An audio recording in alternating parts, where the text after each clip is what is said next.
Bonjour, alors je profite de ce mois de janvier, le Veganuary, pour aborder le sujet de la supplémentation en micronutriments nécessaires selon le régime que vous avez choisi.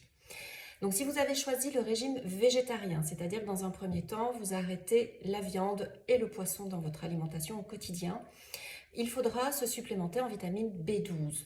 La B12 est indispensable à la synthèse de l'ADN, mais également elle participe à la formation des globules rouges.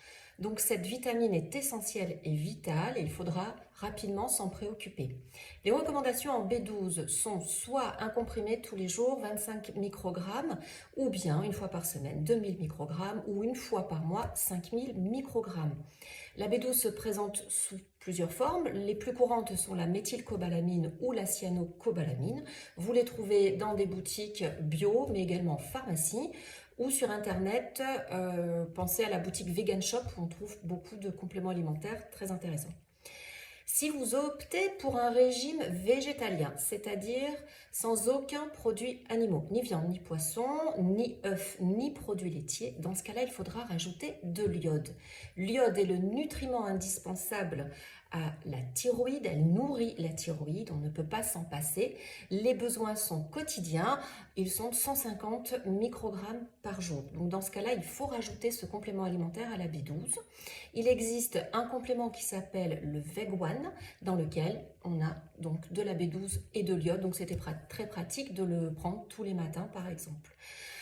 L'iode peut aussi se prendre sous forme d'algues, mais là je dis attention, on a tendance parfois à mettre trop d'algues dans son assiette, à saupoudrer de trop d'algues, et les algues sont très riches en iode, et dans ce cas-là on pourrait avoir un excès, ce qui n'est pas bon du tout pour la thyroïde. Ensuite, le troisième régime, ce serait le régime ovo-végétarien, donc c'est-à-dire la personne ne mange ni viande, ni poisson, ni produits laitiers, mais des œufs. Dans ce cas-là, elle doit prendre de l'iode et de la B12.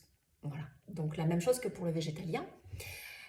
Et le dernier régime, c'est le régime lacto-végétarien. Dans ce cas-là, pas besoin de iode. La B12 suffit.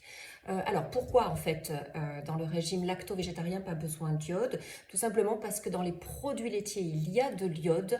La iodine est un désinfectant des pies des animaux, donc on va le retrouver dans les produits laitiers. Alors bien sûr ça quand même veut dire que vous mangez suffisamment de produits laitiers.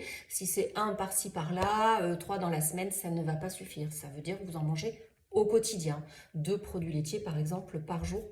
Voilà, donc sur les autres micronutriments par contre, le fer, le calcium, les oméga 3, il n'y a pas de préconisation, rien à faire. Si vous optez pour une alimentation variée, équilibrée, végétarienne, pas de carence différente qu'un omnivore finalement, qui ne se nourrit pas comme il faut. Voilà, j'espère que ces recommandations vous ont aidé. N'hésitez pas à me poser des questions en commentaire. J'ai fait simple exprès pour tous ceux qui depuis le 1er janvier souhaitent devenir végétariens, végétaliens. Juste à penser donc à ces 2 micronutriments indispensables, B12 et iode. À très bientôt.